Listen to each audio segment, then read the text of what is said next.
Hi everyone, welcome to the channel, Bryn Lee with Alcohol Free Reviews. I'm here to review loads of different beers, all alcohol free, maybe wines, maybe champagne, maybe even take a few trips to sober bars around the country and see what they're like. But it's going to be everything alcohol free. I've got another channel as well if you want to quit drinking that you can check out, links in the description. But let's get started. So here's our first beer, first one of the channel, and one I've actually never had before. Nirvana IPA, alcohol free, 0.5%. Is that alcohol free? I don't know. There's always going to be a debate about that one. You know, will 100 of these get me drunk? But yeah, I guess it is classed as alcohol free, certainly here in the UK. Got some taste notes here as well. Full-bodied and satisfying, citrusy and bold, balanced and crisp. Proudly no alcohol, it says, even though there is 0.5% in it, but I'll let them off. And here's a bit of their spiel. This West Coast inspired IPA has a punchy, resinous hop quality, layered upon a smooth base with notes of biscuit and caramel from the Vienna and Munich malts. A heavy, dry hop of Mosaic, Nectaron and Simcoe give assertive notes of pine, stone fruits and grapefruit, leading to a zesty and Moorish finish. Well, you can't argue with that description, sounds very nice. Also gluten-free for those who are gluten-free. And I think that's pretty much everything. Like I say, never had this one before, Nirvana IPA. I'll stick the details in the description as well. Put the price up where I bought it. Found a really good online company here in the UK. Hopefully everyone else can find it on their side. But yeah, let's get stuck in. Before we start, I'll go through the scoring system. It wouldn't be good to just taste them, give a bit of opinion, and then just forget about it. So I've got a scoring system together. I've got my notes here to help me. It's going to be 5 categories and then a yes or no, buy it again at the end. So we've got the look, does it pour well? Good colour, good head. We've got smell, does it smell okay? Because we know there's a lot of bad smelling ones out there. Taste, self-explanatory. Mouthfeel, is it watery? Is it fizzy? Is it full-bodied? And then we've got the price. Basically, is it worth the money? Because believe you me, you'll see some expensive alcohol-free stuff on here. Some of the beer prices are wild. And the main one at the end, just would I buy it again?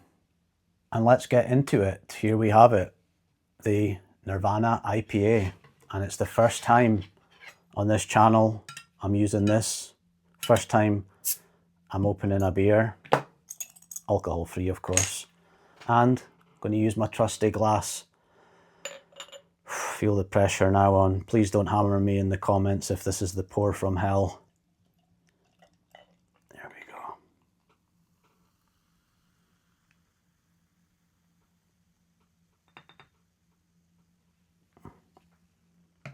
Sorted. Actually looks okay. Bit fizzy, first impression to be honest. The head, I think that's going to disappear pretty quickly. But if I got poured that in a beer garden in summer, or I went round to one of my mates' houses and they came through with this, I'd be pretty chuffed actually. I went through a big phase back in my drinking days, being off the bev, off the sauce, off the beer and alcohol for nearly a year now. And back in the day I went through an IPA phase, so I'm actually quite looking forward to this one. Smells alright, can smell the hops through it. And like I say, looks okay, just a bit fizzy. Give it the taste test. It's actually really, really nice. I know there's going to be a bit of controversy if you do still drink the normal beer, i.e. not alcohol-free beer, but I can't taste the difference. I appreciate, you know, once you've been off something for a while, especially the booze, you'll stop tasting the alcohol in it, but it's honestly excellent. Like really, really good. I kept it in the fridge overnight as well, so it's ice cold. And I think if I had a proper IPA glass, maybe with the Nirvana IPA symbol on it, just like say around at a mate's house or sitting outside in the sun, I think this would be a winner.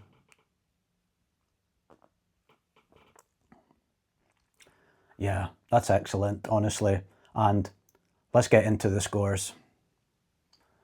So it's time to score everything. As I mentioned before, got selected categories, and then I buy it again. I've had a few more drinks, a few more scoofs, as we would say in Scotland, and I think I'm ready to score it out of 10. So the first one is look. Does it pour well? Good colour ahead? I would give it a solid 8 for that. I think it did look a bit fizzy once I poured it. I knew the head was going to disappear a bit. But it does look good. Love the colour. Looks great in summer, bright colour. So I think I'll give it a solid 8. Second one is the smell. For me, as an ex-IPA drinker, I think it smells great. I think sometimes there's a danger that it smells really kind of like hop heavy, or maybe some of the breweries are trying to find a real niche, so they kind of go overboard on something. But I think this tastes just like a really good, smells just like a really good IPA. So I think I would give it an 8 as well. The taste was lovely. It really was, and brought me back to my old IPA days. And I think with test, it would be fair to say, with the tasting, would you want to drink like 6 of them? Because as you know, sometimes you have an IPA and you have one and you're just done. But I could see myself drinking more than one of these, so I think that's a good sign. So I would give it a good 8.5. And mouthfeel, was it watery? Was it fizzy? I think it was quite fizzy for me. That's the only letdown. I can still see the bubbles going haywire, but I don't think that would really put me off anything. Like I say, maybe you do want a bit of fizz when you're having non-alcoholic drinks. It can get a bit boring if you're drinking a bland, flat drink. So I don't think that's too bad a thing for an alcohol-free drink, in my opinion. So I'll give it a good 7.5. The price, well, I just realised that this is a 500ml bottle and the one on the website's a 330ml bottle. I'll put the link to the website, as I mentioned before, in the description, and all the details if you want to try it out in the UK. Not sure if they ship abroad, you'll be able to get it there. But they have it up for £3 and 2 pence, and I'll put the conversions on the screen to euros and dollars, which is quite pricey, I think. It really is. If it's £3 too for a 330ml bottle, maybe what you expecting? £4, £4.50 if it's half a litre. I think that's really expensive, to be honest. So I would give it a 5 out of 10 for price. And final thing, would I buy it again? I think I would. I think personally for me, this is a perfect kind of case of 4, case of 6 beers. We maybe just drink 2 or 3 watching the sports, or you're going round to a neighbour's house for a barbecue. I think it would be great. Like I say, IPAs have that danger where they're just too strong, too hoppy, and you're kind of sick of it after one. But I think it works, and I think it would be really nice to have a couple of these in the sun, or watching a game of football or the rugby. I think it would be brilliant. So that's the scoring. And that's it. Nirvana IPA, 0.5%, brewed in London. What a great IPA to start off with.